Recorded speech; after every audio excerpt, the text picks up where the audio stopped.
안녕하십니까 소셜방송 시청자 여러분, 장현종 원장과 함께하는 우리 아이 마음 읽기입니다.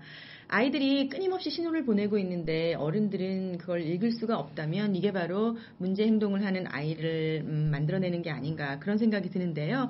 그래서 정신건강의학과 전문의 장현종 원장님과 함께 우리 아이의 마음을 읽는 것으로 어린이 심리 상담과 이해를 해보려고 합니다. 오늘 첫 시간인데요. 방송 중 궁금하신 내용 있으면 질문 올려주십시오. 장 원장님 안녕하세요. 네, 안녕하세요. 네, 오늘 첫 시간인데 저는 아주 기대가 됩니다. 아이가 7살짜리 남자아이가 있기 때문에 이 아이들이 마음 읽는 게 사실 쉽지가 않더라고요. 그렇죠. 어떤 때는 침묵으로 자기 마음을 표현하고 어떤 때는 화내는 것으로 또 어떤 때는 우는 것으로 이렇게 본인의 그 뭐라 그러죠? 스트레스와 짜증을 표현하는데 부모들은 그 신호를 받아들이기가 참 쉽지가 않아요. 예. 오늘 이제 첫 번째 시간으로 주의력 결핍과 과잉 행동 장애예요. 우선 이 주의력 결핍과 과잉 행동 장애가 뭔지부터 짚고 또 얘기 나누도록 하죠. 뭡니까? 네, 아마 이제 새 학기가 시작이 됐으니까 아마 이제 뭐 처음으로 이제 초등학교 1학년 학교를 보낸 학부형들이 많이 계실 거예요. 이제 그래서 저희들도 보면 이제 이 주의력 결핍 과잉 행동 장애가 주로 이제 학기 초에 조금 초점이 많이 잡혀지거든요. 근데 결국 이 좀 긴 이름이긴 한데요. 이 긴 이름 안에 사실 알 수 있는 정보들이 다 담겨져 있습니다. 그래서 첫 번째는 이제 주의력 결핍. 그야말로. 산만하다는 얘기죠. 집중이 잘 안 되고. 그리고 이제 과잉 행동. 그러니까 과잉 행동이라는 건 이제 문제되는 행동들이 많다는 거죠. 우리가 보통 예상되는 그 아이의 행동의 양보다 다른 애들의 행동의 양보다도 좀 부적절하고 지속적이고 좀 심하고 예상치 못하고 그러니까 다루기가 좀 힘들 정도로. 근데 거기에 덧붙여서 이제 한 가지가 더 말씀을 드리면 이제 이런 어떤 행동의 문제가 어떤 충동적인 행동하고 관련이 돼서 뭐 다른 아이들한테 심한 피해를 준다든지 아니면 뭐 집에서든 가족 내에서든 혹은 뭐 학교에서 더 큰 문제가 발생하는 충동적인 행동이 주된 특징이 되는 그런 장애라고 보시면 됩니다. 그러니까 학기 초에 아이들이 어떤 성향을 가지고 있나, 이 아이들이 어떻게 행동하나 이렇게 파악되는 시기라 특별히 더 많이 거론되는 것 같습니다. 그 부분은 조금 이따 원인에 대해서도 제가 설명을 하겠지만 이제 유치원을 다닐 때하고 초등학교 1학년이 됐을 때하고의 어떤 그 아이한테 우리 뭐 학교가 요구하는 어떤 수준이 굉장히 좀 다르잖아요. 그러니까 굉장히 좀 어떻게 보면 조금 더 구조화돼 있고 훨씬 더 조금 타이트하다고 할까요? 그 아이의 입장에서는 보통 이제 유치원 때는 조금 내 마음대로 놀고 뭐 내 하고 싶은 대로 해도 그런 부분들을 오히려 권장을 했다면은 학교는 더더욱 그렇지는 않고요. 대부분 중학교 1학년이 돼서 또 발견이 되는 이제 아이들도 있거든요. 청소년도 있는데 그런 경우도 또 중학교 1학년은 또 초등학교 때하고는 또 전혀 다른 어떤 시기잖아요. 그래서 이제 아마 많이 발견이 원장님 저랑 조금 연배가 비슷하실 것 같은데 저희 어렸을 때는 사실 이런 말 들을 수 없었어요. 뭐 과잉 행동 장애라든지 그냥 산만한 아이였죠. 그런데 ADHD라고 하죠. 그 같은 얘기인가요? 맞아요. 과잉 행동 장애하고 요즘은 엄마들이 거의 이 내용을 모르는 분이 없을 정도로 흔히 들을 수 있는데 왜 이렇게 많이 들을 수가 있고 예전보다 또 어떤 증상을 보이는지 얼마나 많은 아이들이 앓고 있고 어떤 증상을 보입니까? 그러게요. 저희들도 이제 이런 연구들을 뭐 저희 정신과 전문의들도 오랫동안 해왔었고요.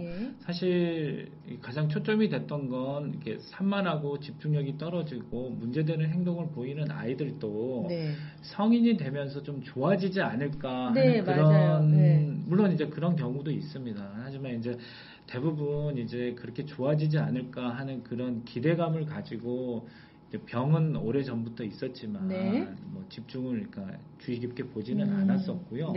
더 큰 문제는 우리가 이제 그 역사적인 시대가 변했다는 거예요. 지금 현재는 고도의 주의 집중을 요구하는 그런 어떤 사회로 환경이 변했잖아요.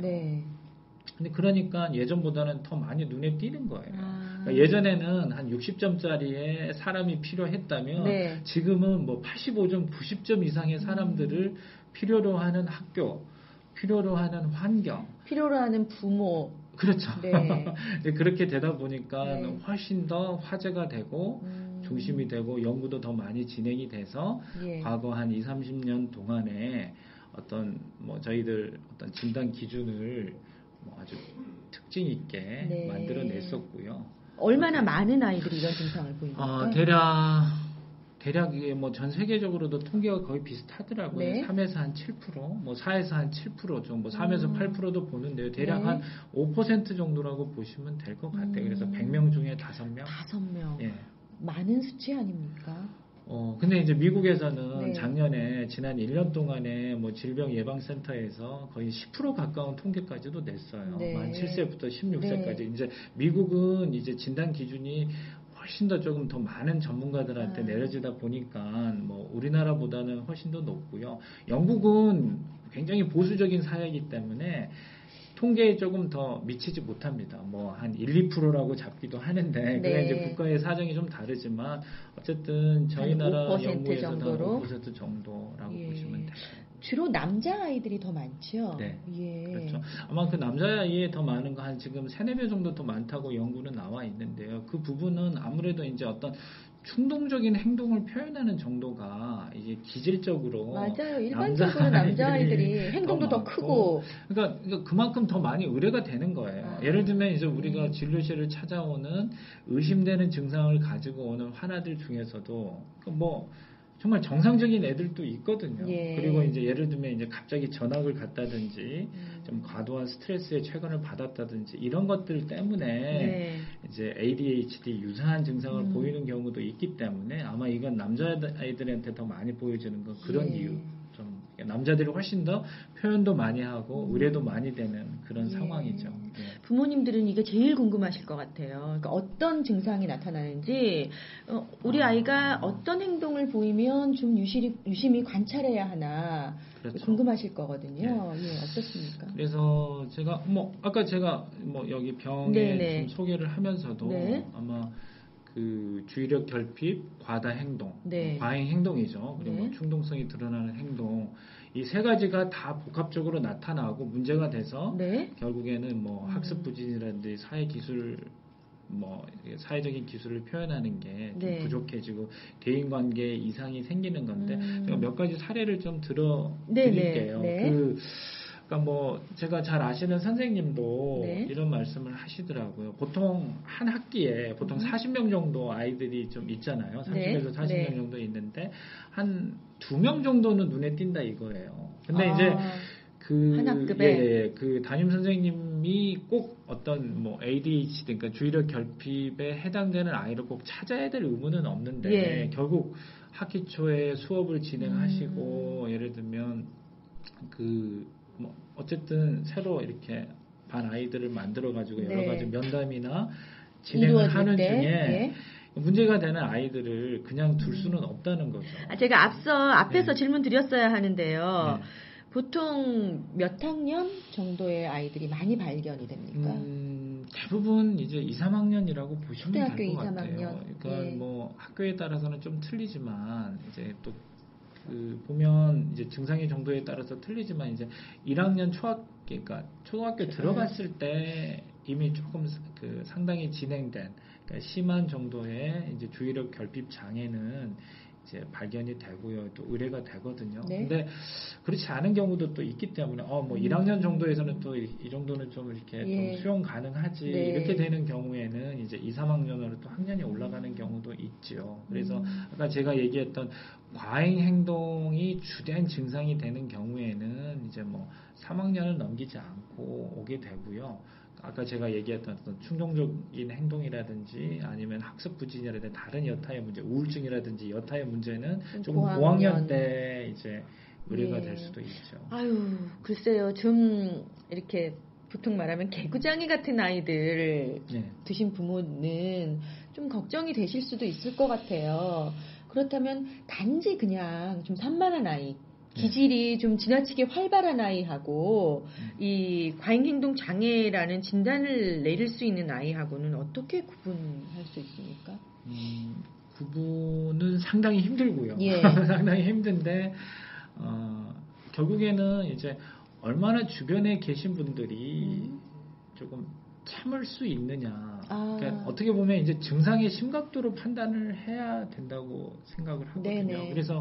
그래서 이제 이런 부분들이 결국에는 이제 뭐 예를 들면 이제 팔이 부러졌을 때 우리가 이제 엑스레이를 찍으면 바로 부러진 팔의 모습을 볼 수 있지만 이 주의력 결핍 장애가 좀 어려운 부분은 자꾸 이제 이건 좀 정상적으로 볼 수도 있지 않냐라는, 그러니까 아까 지금 얘기하신 것처럼 네.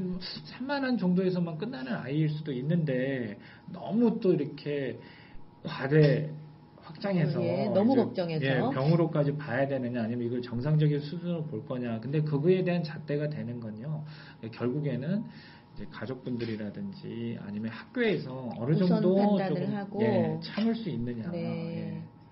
예를 들면 이제 문제되는 행동이 어느 수준을 넘어서게 되면 당연히 의뢰가 될 거고요. 네. 의뢰가 됐을 때 면밀한 조사를 통해서 예를 들면 뭐 학령기 이전부터 어떤 ADHD 증상이 드러났었고 그런 것들이 문제가 됐다는 걸 또 정보를 확인하는 거겠죠. 그냥 좀 개구장이다, 기질적으로 너무 활발하다 하는 이상의 증상이 보인다고 하면 전문가를 만나서 상담을 먼저 받는 게 가장 그렇죠. 중요하겠군요. 예. 그 부모님들이 사실 죄책감을 가진다고 말씀하셨는데 그래도 이 스트레스나 환경적인 요인이 아이들의 행동을 변하게 한다면 부모의 어떤 행동이나 습관 같은 것들이 아이들이 이런 다른 이상 행동을 보이게 하는 겁니까? 어떤 이제 특정 행동으로 얘기를 해드릴 수는 없는데요. 네. 이제 이 부분도 저도 뭐 어쨌든 뭐 조심스럽게 표현을 해야 되는데 결국에는 조금 우리가 이제 그 물질적인 어떤 환경을 제공하는 거는 상관없이 결국 내가 아이를 조금 편하게 해줄 수 있느냐, 좀 따뜻한 어떤 그런 환경을 제공할 수 있는 심리적인 환경을 제공했느냐, 혹은 그 아이하고 나의 반응이 조금은 이렇게 튜닝이라고 표현할 수 있는데 그 튜닝이라는 부분이 조율하는 부분이 조금은 잘 되고 있느냐, 이렇게 생각을 하셔야 될 것 같아요. 물론 이제 저희들이 학술적으로 연구를 해보면 또 이렇게 뭐 저희들이 이렇게 직접 뭐 대상자 환분들을 만나보면 어떤 특정 행동은 있습니다. 예를 들면 이제 제일 큰 게 부모님도 ADHD 소양이 있을 수도 있고요. 그렇죠. 기질적인 문제가 있을 수 있다고 하셨으니까. 이미 이제 그런 어떤 유전적인 영향을 또 줄 수도 있는 거고요. 아니면은 이제 아까 얘기했듯이 이제 알코올 남용이라든지 아니면 성격적인 어떤 어려움이 있었다든지 아니면 충동이나 분노를 좀 내가 표현하고 조절하는 데 있어서 부모님이 이런 영향들은 이제 아이한테는 또 안 좋은 영향으로 작용을 하겠죠. 네. 치료하면서 부모님들은 어떻게 해야 합니까? 우리 아이가 ADHD 과잉행동 장애다. 전문가 선생님 만났어요. 치료 시작한 후에 부모는 어떻게 해야 합니까? 일단은 그 아이가 좀 장기적으로 조금 도움을 잘 받을 수 있는 환경을 좀 조성해 주는 게 좀 필요하고요. 이제 부모님들 같은 경우에는 이렇게 내 아이가 이렇게 됐구나에 대한 어떤 좌절감도 크시고 또 거기서 받는 충격도 크시겠지만 그쪽보다는 내가 혹시 좀 변할 수 있는 부분은 없을까? 이런 부분이 조금 어려운 부분이기는 합니다. 왜냐하면 내가 심적인 여유가 많다면은 나도 이런 노력을 하겠지만 사실은 나도 힘들고 나의 어떤 심적인 에너지도 조금 고갈되어 있는 상태에서 이런 어떤 상황을 접하게 되면 정말 더 좌절할 수가 있겠죠. 하지만 그럼에도 불구하고 부모님의 역할이 어쨌든 아이한테는 또 소중하고 중요하기 때문에 조금씩 전문가의 도움을 받아서 면담도 하시고 함께 하셔야겠네요. 이거 함께 하는 게 가장 중요하거든요. 만약에 우리가 이제 뭐든지 간단한 것만 생각을 하잖아요. 간단하게 치료가 됐으면 좋겠다. 그래서 이제 약을 참 많이 생각을 하게 되는 거거든요. 약은 얼마나 간단합니까? 약은 처방을 해서 먹으면 되고 먹으라고 하면 되지만 그것만으로는 다 좋아질 수 없는 한계를 만들어준 게 결국에는 이런 이제 부모의 노력이라든지 환경적인 변화에 대한 노력이라든지 네. 또 아이의 어떤 라이프 스타일을 생활 습관이라든지 생활 변화를 이제 해주려고 하는 것도 노력이잖아요. 네, 근데 네. 이런 노력이 좀 열심히 수반돼야 되지 않을까 싶거든요. 네. 이게 아마 부모님의 역할이실 것 같아요. 네. 아이가 어떤 스트레스를 너무 풀지 못해서 이런 행동장애가 생길 수도 있잖아요. 그러면 만약에 다른 사람들한테 피해를 주지 않는 공간에다가 아이들이 무언가를 하고 싶은 걸 실컷 할 수 있게끔 환경을 네. 일정 시간 허락하면 좀 괜찮아지지 않을까요? 예를 들면 샌드백이나 어떤 그런 거를 방에 두고 다치지 않는 공간에다 놓고 너 마음껏 소리치고 굴러봐라 하든지 아니면 운동을 시킨다든지 여러 가지 그런 환경을 좀 허락하면 아이들이 스트레스 진단받은 경우하고는 좀 아니요, 다른가요? 어쨌든 그 좋은 의견을 얘기해 주셨고요. 네. 저도 한번 그 방법을 좀 사용을 해봐야 될 정도로. 네. 근데 이제 대안적인 어떤 자원을 얘기하시는 분들이 이런 얘기를 하십니다. 네. 근데 그 부분은 도움이 될 수 있다고 전 생각을 합니다. 네. 예를 들면 그 아이가 스트레스를 발산할 수 있게끔 어떤 이제 정해진 환경 안에서 그러니까 수용성이 있는 환경 안에서 이렇게 표현하게 하는 건 좋거든요. 네. 예를 들면 네. 이제 이것도 제가 본 사례인데 예를 들면 학교에서는 적응이 안 됐는데 ADHD 증상은 분명히 있어요. 네. 근데 대안학교에서 예를 들면 이제 미술을 하고 또 체육을 하면서 거기에서는 이렇게 수업 시간에 그러니까 대안학교라는 곳은 이제 조금 더 우리 일반적인 교육 환경보다는 좀 수용성이 높은 환경이잖아요. 네. 그런 곳에서는 훨씬 더 잘 지내고 또 이랬다는 그런 사례도 있는 걸 봐서는 예.